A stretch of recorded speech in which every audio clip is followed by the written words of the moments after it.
رسول اللہ صلی اللہ علیہ وسلم نے فرمایا کہ صبح بھی اور شام بھی جو بھی شخص 3 مرتبہ یہ دعا پڑھتا ہے، بسم اللہ الذی لا یضر مع اسمہ شیء فی الارض ولا فی السماء وهو السمیع العلیم،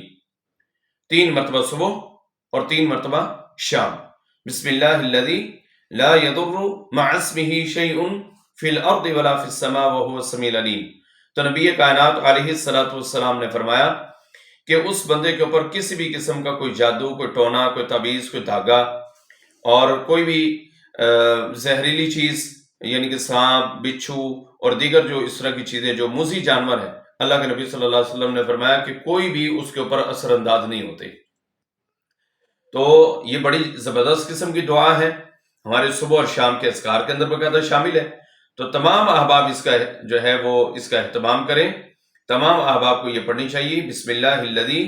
لا یضر مع اسمہ شیء فی الارض ولا فی السماء وهو السمیع العلیم۔ اللہ رب العالمین ہم سب کو عمل کی توفیق عطا فرمائے۔